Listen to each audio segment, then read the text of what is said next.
James chapter 1 verse 12. యాకోబు రాసిన పత్రిక మొదటి అధ్యాయం 12వ వచనం.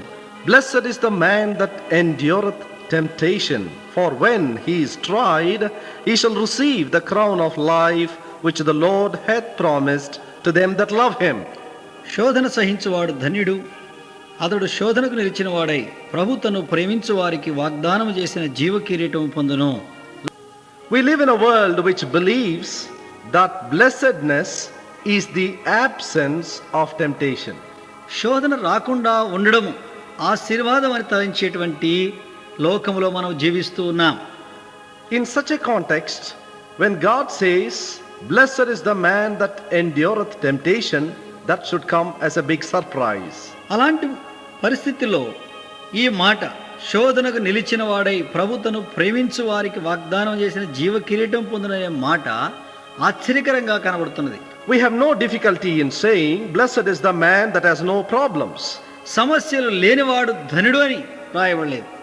It does not say, "Blessed is the man that is rich." ధనవంతుడు ధనుడని రాయబడలేదు. Blessed is the man that is famous. ప్రఖ్యాతి చెందినవాడు ధనుడు అని రాయబడలేదు. But God says something totally different. అయితే దేవుడు భిన్నమైనటువంటి సంగతిని మనకు బోధిస్తూ ఉంటున్నాడు. Blessed is the man that endureth temptation. శోధనను సహించువాడు ధన్యుడని దేవుని వాక్యం తెలియజేస్తున్నది. To go through a temptation is no pleasant experience. శోధన గుండా వెళ్ళడం అనేటువంటిది మనకు క్షేమకరమైన లేక సుఖకరమైనటువంటి అనుభవం కాదు. The verse does not say, "Blessed is the man that enjoys temptation." శోధనను అనుభవించేవాడు ధనుడని చెప్పబడలేదు. For the plain truth is that no one can really enjoy a temptation.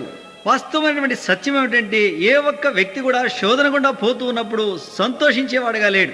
It states quite frankly that man who endures temptation. ఎంతో స్పష్టముగా శోధనను సహించువాడని వ్రాయబడి ఉంటున్నది. Hebrews chapter 12 and verse 11 states, "Now no chastening for the present seemeth to be joyous." Hebrew 12:11 మరియు ప్రస్తుతమందు సమస్త శిక్షయు దుఃఖకరముగా కనబడనే కాని సంతోషకరముగా కనబడదు. God must have surely good reasons for permitting temptations into our lives. మన జీవితంలోనికి శోధనలను అనుమతించడంలో దేవుడు ఒక ప్రత్యేకమైనటువంటి ఉద్దేశాన్ని కలిగి ఉంటున్నాడు. Firstly, మొట్టమొదటిది, temptations are sent to prove us and to improve us. శోధనలు మనల్ని పరీక్షించడం కొరకై మనల్ని అభివృద్ధిపరచడం కొరకై అనుమతించబడుతూ ఉన్నాయి. No product in the market could make tall claims, big claims, till it has been tested and proved. మార్కెట్లో ఉన్న ఏ వస్తువైనప్పటికీ మొట్టమొదటిగా దాన్ని పరిశీలన చేయకపోయినట్లయితే, పరీక్షించబడకపోయినట్లయితే దాని గురించి గొప్పగా చెప్పడానికి అవకాశం ఉండదు. To elevate Abraham to the level of being God's friend, అబ్రహామును దేవుడు తన స్నేహితుడిగా పిలువబడేటువంటి ధన్యకరమైనటువంటి అనుభవంలోనికి తీసుకుని రాక మునుపు, before he could be declared that he is the father of all them that believe, విశ్వసించు వారందరికీ తండ్రి అని ఆయనకు బిరుదు ఇవ్వక మునుపు, God had to take him through a series of painful tests. అనేక రకమైన బాధకరమైనటువంటి అనుభవాలు గుండా దేవుడు అబ్రహామును తీసుకుని పోవలసి వచ్చినది. Every test had been a painful experience for him. ఆయనకు ప్రతి పరీక్ష కూడా బాధకరంగానే కనబడుతూ వచ్చింది. At the Lord's command, he left Ur, his nativity. దేవుని ఆజ్ఞ ప్రకారంగా తన సొంత గ్రామమైనటువంటి ఊరు అనేటువంటి స్థలాన్ని విడిచిపెట్టినాడు. Bible says he went out not knowing whither he went. అతడు ఎక్కడికి వెళ్ళవలనో అది ఎరుగకయే అతడు బయలుదేరనని బైబిల్ బోధిస్తూ ఉన్నది. He left his kindred, his culture and his familiar surroundings. తన యొక్క వంశావళిని, తన యొక్క నాగరికతను, తన చుట్టూనటువంటి తెలిసినటువంటి ప్రదేశంలో విడిచిపెట్టి బయలుదేరినాడు. The Lord had to take away his father, Lot, his nephew, from him. దేవుడు తన తండ్రిని, తన మేనలుడైనటువంటి లోతును తన యొద్ద నుండి వేరు చేయవలసి వచ్చినది. Finding no legal heir, no son of his own, he fathered a child through Hagar. తనకు సంతానం లేదని, వారసుడు లేడని దాసి అయినటువంటి హాగర్ ద్వారా సంతానాన్ని కన్నాడు. He brought Ishmael into the world. లోకములోనికి ఇష్మాయేలును ఇచ్చినాడు. But God created a situation where Abraham had to send away Ishmael. అయితే ఇష్మాయేలును పంపించి వేసేటువంటి పరిస్థితులను దేవుడు ఆయన జీవితంలోనికి అనుమతించినాడు. And later God gave him an Isaac. ఆ తర్వాత దేవుడు ఆయనకు ఇస్సాకునిచ్చినాడు. And as Isaac was growing up, he pinned all his hopes on him. ఇస్సాకు ఎదుగుతూ ఉన్న కొలది అతని మీద తన ఆశలన్నిటినీ నింపుకుంటూ వచ్చినాడు. But now God put his finger on Isaac, whom Abraham loved most. Abraham ఎక్కువగా ప్రేమించినటువంటి ఇస్సాకు మీద దేవుని యొక్క వ్రేలు ఉంచబడినట్టుగా చూస్తూ ఉన్నాం. God now wanted Abraham to offer Isaac as a burnt offering. దేవుడు ఇస్సాకును తన కొరకై దహన బలిగా అర్పించాలని అబ్రహామును కోరి ఉన్నాడు. For a father to kill his own son by his own hands is the most shattering experience. కన్న తండ్రి తన బిడ్డను తన చేతులతోనే చంపడం అనేటువంటిది తండ్రికి ఎంతో హృదయ విచారమును కలిగించే పరిస్థితి. Yet Abraham stood the test and came out victorious. అయినప్పటికీ అబ్రహాము పరీక్షకు నిలిచిన వాడై విజయశాలిగా బయటికి వచ్చినాడు. A great man of God, Henry Ward Beecher, said something like this. గొప్ప దైవజనుడు హెన్రీ వార్డ్ బ్రీచర్ ఈ రీతిగా చెప్పి ఉంటున్నాడు. Troubles are often tools by which God fashions us for better things. శ్రేష్టమైన వాటిని మనం అనుభవించినట్టుగా దేవుడు మన జీవితంలోనికి శ్రమలను సాధనములుగా వాడుకుంటూ ఉంటున్నాడు. A.W. Tozer, another great saint in this generation, remarked, ఈ తరములో గొప్ప దైవజనుడైనటువంటి A.W. టోజర్ అనేటువంటి భక్తుడి రీతిగా సెలవిచ్చినాడు. it is doubtful whether God can bless a man greatly until he has hurt him deeply. దేవుడు ఒక వ్యక్తిని లోతుగా గాయపరచకపోయినట్లయితే దేవుడు ఆ వ్యక్తిని ఎక్కువగా ఆశీర్వదించడు. Secondly, temptations are God's methods and means to prepare us for greater blessing.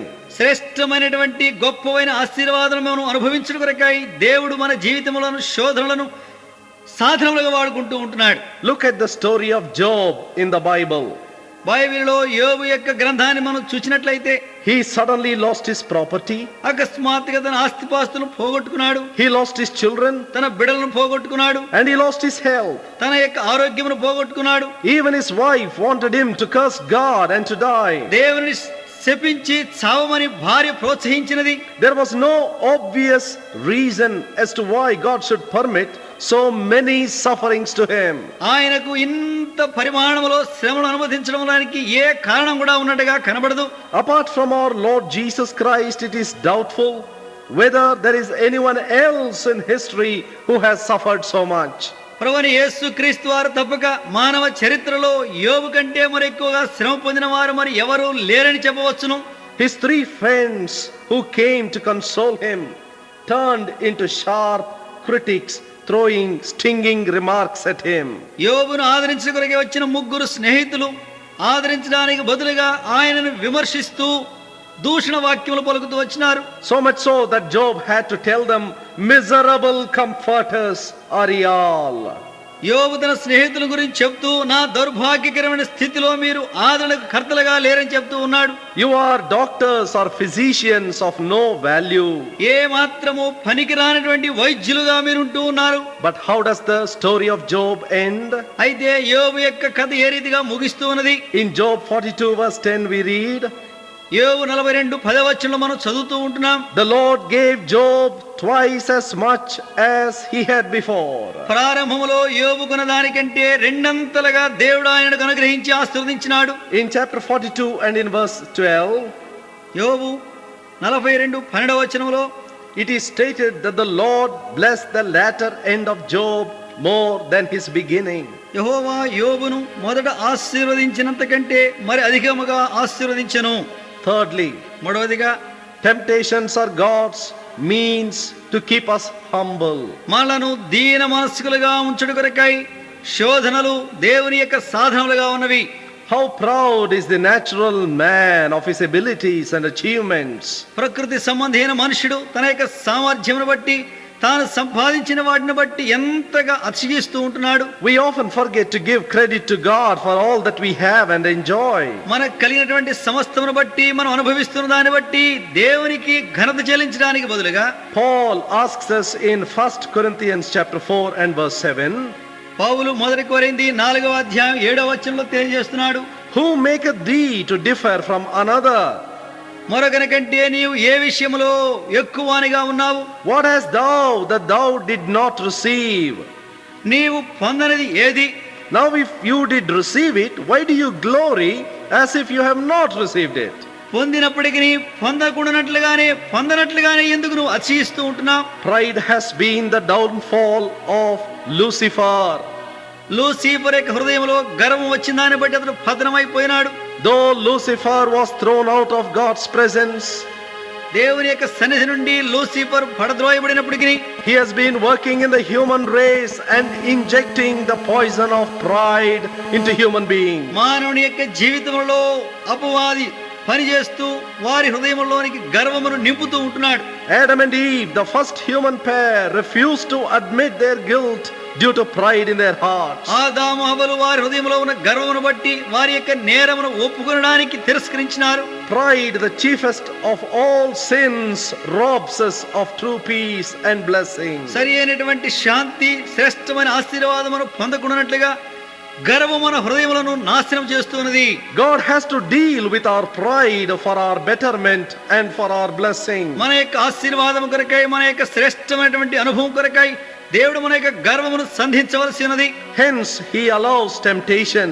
కనుకనే దేవుడు మన జీవితంలోనికి శోధనను అనుమతిస్తూ ఉంటున్నాడు. Moses told the Israelites in Deuteronomy chapter 8 and in verses 1 and 2, ద్వితీయోపదేశ కాండము 8వ అధ్యాయం 1-2 వచనంలో మోషే ఇశ్రాయేలు ప్రజలకు ఈ రీతిగా తెలియజేస్తూ ఉంటున్నాడు. especially in verse 2, ప్రత్యేకంగా 2వ వచనంలో, thou shalt remember all the way which the Lord thy God led thee these 40 years. ఈ 40 సంవత్సరం నీ దేవుడని యెహోవా నిన్ను నడిపించినటువంటి మార్గమంతా నువ్వు జ్ఞాపకం ఉంచుకొనవలెను. He led you in the wilderness to humble you, to prove you, to know what is in your heart. నిన్ను తగ్గించడం కొరకై, నీ హృదయంలో ఉన్న సంగతులను ఎరుగుడు కొరకై దేవుడు ఈ 40 సంవత్సరం నిన్ను నడిపించినాడు. God knows what is in our hearts. నీ హృదయంలో ఏమున్నదో దేవుడు ఎరిగి ఉంటున్నాడు. But for ourselves to know it, we need the path of temptation and suffering. మన హృదయంలో ఉన్న గర్వమును మనం ఎరుగునట్లుగా మనము శోధన మార్గము గుండా, పరీక్షా మార్గము గుండా వెళ్ళవలసిన వారుగా ఉన్నాం. The untested Peter boasted his loyalty to Christ and declared, though all men forsake thee, yet I will not. పేతురు స్వాతిశయము కలిగి అందరూ విడిచిపెట్టినప్పటికీ ప్రభువా నేను విడువనని డమ్ము పలికినట్టుగా మనం ఎరుగుదుము. He was even willing to lay down his life for Christ. క్రీస్తు కొరకై తన ప్రాణం పెట్టడానికి కూడా సిద్ధంగా ఉన్నా అని చెప్తూ వచ్చినాడు. It was an emotional and a superficial confession, not a devotional commitment. ఇది పేతురు చెప్పిన మాట, ఇది కేవలం ఉద్రేకపూరితమైనది గాని, పైగానే ఉన్నది గాని, దైవ భక్తి కలిగినటువంటి నిజమైనటువంటి తీర్మానం కాదు. Then God put Peter to test. కనుకనే దేవుడు పేతురును పరీక్షకుండా పంపించినాడు. Peter proved to be a coward even in the presence of a small girl. ఒక చిన్న అమ్మాయి ఎదుట కూడా పేతురు పిరికివాడని రూపించబడినది. He declared publicly that he never knew Christ. క్రీస్తుని ఎన్నడూ ఎరుగనని బహిరంగంగా ఒప్పుకున్నాడు. We often pray to God, Lord, show me who I am. అనేకసార్లు ప్రభువా నేనేమైనానో నాకు చూపించని మనం ప్రార్థన చేస్తాము. God says, yes, I will, and he sends temptations. అప్పుడు దేవుడు అవును అని చెప్పి మన జీవితంలోనికి శోధనను అనుమతిస్తూ ఉంటున్నాడు. Paul the great apostle confessed in 2 Corinthians chapter 12 and verse 7, 2 కొరింథీ 12వ అధ్యాయం 7వ వచనంలో అపోస్తలుడైన పౌలు ఈ రీతిగా ఒప్పుకుంటూ ఉన్నాడు. that the Lord gave him a thorn in the flesh, that he should not be exalted above measure. తగిన పరిమాణము కంటే ఎక్కువగా తాను అతిశయించకున్నట్లు దేవుడు తన శరీరంలో ఒక ముళ్ళునుంచినాడు. Fourthly, 4వదిగా, temptations bring us practical lessons which can be profitably be shared with others. ఇతరులతో మనము వారి యొక్క క్షేమాభివృద్ధి కొరకై పంచుకొనగలిగినట్లు శోధనలు మన జీవితంలోనికి అనుమతించబడుతూ ఉన్నాయి. In 2 Corinthians chapter 1 and verse 4, 2 కొరింథీ 1:4 we read that God comforts us in all our tribulation. మన యొక్క శ్రమలలో దేవుడు మనను ఆదరించేవాడుగా ఉన్నాడు. Why does he do that? ఎందుకు ఆ రీతిగా చేస్తున్నాడు? That we may be in a position to comfort those who are in trouble. ఎవరైతే కష్టముల గుండా వెళుతున్నారో వారిని మనం ఆదరించగలిగినట్లుగా దేవుడు అనుమతిస్తున్నాడు. Going through temptation and the experience of it deepens our vision and understanding of the problems of others. మరి మనము ఈ శోధనల గుండా వెళ్ళి అనుభవం పొందడం ద్వారా వేరే శ్రమల గుండా వెళ్ళే వారిని మనం ఆదరించుకోగలిగినటువంటి శక్తివంతులుగా ఉంటున్నాం. It is written of Christ like this in Hebrews chapter 2 and verse 18. Hebrew 2:18 మన ప్రభువైన యేసుక్రీస్తు వారి గురించి ఈ రీతిగా వ్రాయబడినది. In that he himself hath suffered being tempted, he is able to succor them that are being tempted. తాను శోధింపబడి శ్రమ నొందిన గనుక శోధింపబడు వారికి ఆయన సహాయం చేయగల శక్తి గలవాడై ఉంటున్నాడు. Very often people pray and wish for wider ministries అనేక సార్లు ప్రభువా నాకు గొప్ప పరిచర్యనివ్వని ప్రార్థన చేస్తూ ఉంటారు. without correspondingly praying, Lord, give me wider sufferings. ప్రభువా నాకు విస్తారమైన శ్రమలిమ్మని ప్రార్థన చేయకుండానే విస్తారమైన పరిచర్య కావాలని కోరుకుంటున్నారు. Without sufferings we cannot minister more to others. శ్రమలు ఎక్కువైన పరిమాణంలో మనం అనుభవించకుండా విస్తారమైన పరిచర్యను మనం చేయలేము. Fifthly, 5వదిగా temptations give us the opportunity to prove our love and loyalty for Christ. శోధనలు శ్రమలు ప్రభువైన యేసుక్రీస్తు వారి యెడల మనకు కలిగిన ప్రేమ మనకు కలిగిన భక్తిని రుజువుపరుస్తూ ఉంటున్నాయి. To be a fair weather Christian is no challenge. ప్రభువైన యేసుక్రీస్తు వారి కొరకై అన్ని చక్కగా సాగిపోయేటప్పుడు సాక్షిగా ఉండడం గొప్ప సంగతి కాదు. Lord Jesus, I love you. Such words must be substantiated by our actual faithfulness in difficult, threatening situations. ప్రభువైన యేసుక్రీస్తు నేను నిన్ను ప్రేమిస్తున్నాననే మాట మన యొక్క కష్ట పరిస్థితులలో ఎదిరింపులలో మనం ఏ రీతిగా నిలిచి ఉన్నామనే దానికి సంధించబడిందిగా కనబడాలి. Ignatius Loyola was a saint of rare devotion. బహు అరుదైనటువంటి దైవభక్తి అయినటువంటి వారిలో ఇగ్నేషియస్ లయోలా గొప్పవాడు. He was thrown into the lion's den for his faith in Christ. క్రీస్తునందున్న విశ్వాసాన్ని బట్టి అతడు సింహము యొక్క బోనులో పడవేయబడినాడు. As the cruel beast started tearing his flesh, he cried out, "Now I begin to be a Christian." ఈ క్రూరమైన జంతువు తన మాంసమును చీలుస్తూ ఉన్నప్పుడు ప్రభువా నేను ఇప్పుడు నిజమైన క్రైస్తవునిగా ఉన్నానని పలికినాడు. I wonder how many of us would love such a beginning to our Christian life. మనలో ఎంతమందివి ఆ రీతి అనుభవం మన క్రైస్తవ జీవితంలో కోరుకుంటూ ఉన్నాం. Sixthly, 6వదిగా temptations give us the opportunity to witness to the world. లోకమునకు సాక్ష్యమిచ్చిన కొరకై శోధనలు మనకు సహాయపడుతూ ఉంటున్నాయి. Stephen died as a martyr. Stephen హత సాక్షిగా చనిపోయినాడు. In the full sight of Saul of Tarsus, Stephen was stoned to death. తార్సువాడైన సౌలు కనుల ఎదుట స్టెఫను రాళ్లతో కొట్టబడి చంపబడినాడు. He could hear the dying man saying, "Lord, lay not this sin to their charge." ప్రభువా ఈ పాపం వారి మీద మోపకమని స్టెఫను పలికిన మాటలు సౌలు విన్నాడు. The proud Saul must have taken notice of this rare confession. గర్విష్ఠుడైన సౌలు ఈ రీతి అయినటువంటి స్టెఫను యొక్క ఒప్పుదలను అతడు శ్రద్ధగా ఆలకించి ఉన్నాడు.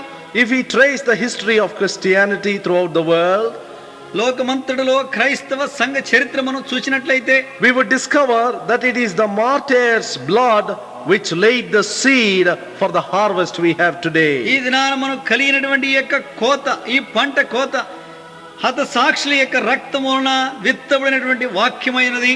One man soweth and another reapeth. ఒకడు విత్తుచున్నాడు, మరి ఒకడు పంట కోయుచున్నాడు. To suffer in the will of God is no shame. దేవుని యొక్క చిత్తములో శ్రమ పడుట అది అవమానకరమైన సంగతి కాదు. Though sometimes we may not see the rewards in our own lifetime, మన సొంత జీవిత కాలములో మనం ఈ యొక్క బహుమానము చూడకపోయినప్పటికీ the Lord will surely remember what we have done for his honor. తన యొక్క ఘనత కొరకే మనం ఏమి చేసినామో దానిని దేవుడు తప్పనిసరిగా జ్ఞాపకం ఉంచుకుంటాడు. In the year 1525, 1525వ సంవత్సరములో William Tyndale translated the New Testament into English. William Tyndale అనే భక్తుడు నూతన నిబంధన గ్రంథమును ఇంగ్లీష్లోనికి అనువదించినాడు. In 5 years, he produced 15,000 copies. 5 సంవత్సరములలో 15,000 ప్రతులను తయారు చేసినాడు. The King of England banished him from his country. England రాజు ఆయన తన దేశం నుంచి బహిష్కరించినాడు. He went abroad, printed, and stealthily came back into the country. మరి ఆయన వేరే దేశమునికి వెళ్ళి దాన్ని ముద్రించి రహస్యముగా ఈ దేశంలోనికి వచ్చినాడు. When he came inside, religious and political authorities caught him and burned him at the stake. ఆయన తిరిగి వచ్చినప్పుడు రాజకీయమైనటువంటి లోక సంబంధమైన వ్యక్తులు ఆయన పట్టుకొని కాల్చివేసినారు. His last words were, ఆయన చివరి మాటలు ఏమిటంటే, Lord, open the eyes of the King of England. దేవా ఇంగ్లాండ్ దేశపు రాజు యొక్క కనులు తెరువుము. In 1537, 1537వ సంవత్సరములో within 1 year, ఒక్క సంవత్సరములో the throne permitted the reading of the Bible by the public. ప్రజలందరూ బహిరంగముగా బైబిల్ చదవవచ్చునని ప్రకటించినారు. The complete Bible was displayed for public reading. ప్రజలందరూ చదువుకున్నటకు వీలగినట్లుగా బైబిల్ బహిరంగముగా ఉంచబడినది. Seventhly, 7వదిగా, it is temptations and trials which enable us to prove God's faithfulness. శోధనలు శ్రమలు మన జీవితంలోనికి అనుమతించబడడం ద్వారా దేవుని యొక్క నమ్మకత్వమును మనం రుజువుపరుస్తూ ఉంటున్నాం. While God could be known by reading the Bible, దేవుని వాక్యమును చదువుట ద్వారా దేవుని మనం ఎరగగలుగుతూ ఉన్నప్పటికీ it is only in the school of suffering that we discover him intimately. మనము శ్రమ పాఠముల ద్వారానే దేవునితో సన్నిహితమైన సంబంధమును ఏర్పరచుకోగలం. Shadrach, Meshach, and Abednego were thrown into fire by Nebuchadnezzar. నెబుకద్నెజరు రాజు ద్వారా షద్రకు, మెషకు, అబేద్నెగో అనే ముగ్గురు అగ్నిగుండములో పడవేయబడినారు. In the midst of the furnace, they saw the Son of God who walked and conversed with them. అగ్నిగుండములో వారు పడవేయబడినప్పుడు దేవుని కుమారుడు వారితో సంచరిస్తూ వారితో మాట్లాడడం వారు గ్రహించినారు. Such an intimate divine presence they would have never enjoyed outside the fire. ఆ అగ్నిగుండమునకు బయట ఈ ముగ్గురు ఎన్నడను ప్రభువైన యేసుక్రీస్తు వారితో ఆ రీతిగా సన్నిహితమైనటువంటి సంబంధమును వారు కలిగి లేరు. Paul, no wonder, makes a tremendous statement in Philippians chapter 3 and verse 10. Philippi 3:10లో పౌలు ఒక అద్భుతకరమైనటువంటి మాటను అక్కడ తెలియజేస్తున్నాడు. He expresses his great longing. తనకున్నటువంటి గొప్ప కోరిక ఏమిటో ఆయన తెలియజేసినాడు. He says, I want to know him and the power of his resurrection. నేను ఆయనను ఆయన పునరుద్ధాన బలమును ఎరుగగోరుతూ ఉన్నాను. I want to know the fellowship of his sufferings being made conformable unto his death. ఆయన మరణం యొక్క సారూప్యంలోనికి వచ్చినట్లు ఆయన శ్రమలలో పాలివాడనగడు ఎట్టిదో ఎరగవలనని కోరుకుంటున్నాడు. Eighthly, 8వదిగా, our present suffering in the will of God promises future eternal glorious reward. దేవుని యొక్క చిత్తములో ప్రస్తుత కాలములో మనం శ్రమ పడడం ద్వారా శోధన గుండా వెళ్ళడం ద్వారా రానైన కాలములో దేవుని యొక్క సంపూర్ణమైన బహుమానమును పొందబోతూ ఉంటున్నాము. James tells us that the man who endures temptation is blessed. యాకోబు తెలియజేస్తూ ఉంటున్నాడు, శోధనను సహించువాడు ధన్యుడు. When he is tried, he shall receive the crown of life. అతడు శోధించబడినప్పుడు శోధనకు నిలిచిన వాడై వాగ్దానం చేసినటువంటి జీవ కిరీటమును వాడు పొందుతూ ఉంటున్నాడు. Paul wrote to Timothy saying that if we suffer with him, we shall also reign with him. పౌలు తిమోతికి రాస్తూ మనం ఆయనతో శ్రమ పడిన యెడల ఆయనతో పాటు ఏలుదుమని రాస్తున్నాడు. Paul reminded the believers at Corinth in his second epistle chapter 4 and verse 17. 2వ కొరింథీ 4వ అధ్యాయము 17వ వచనములో పౌలు కొరింథీయులకు రాస్తూ జ్ఞాపకం చేస్తున్నాడు.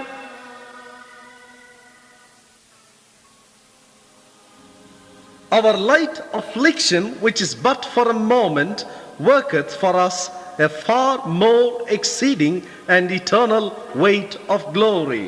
క్షణమాత్రముండు మా చులకని శ్రమ మా కొరకు అంతకంతకు ఎక్కువగా నిత్యమైన మహిమాభారమును కలుగ చేయుచున్నది. Dear friend who is listening to this message, ఈ వర్తమానం వినేటువంటి ప్రియమైన స్నేహితుడా, may God give you grace to accept sufferings, trials and temptations in the will of God for the glory of God. దేవుని యొక్క చిత్తములో దేవుని యొక్క మహిమ కొరకై నీ జీవితంలో నీకు అనుమతించబడేటువంటి శోధనలను పరీక్షలను పరిశోధనలను నువ్వు అంగీకరించి దేవుని యొక్క కృపను పొందుదువుగాక. Amen. ఆమేన్.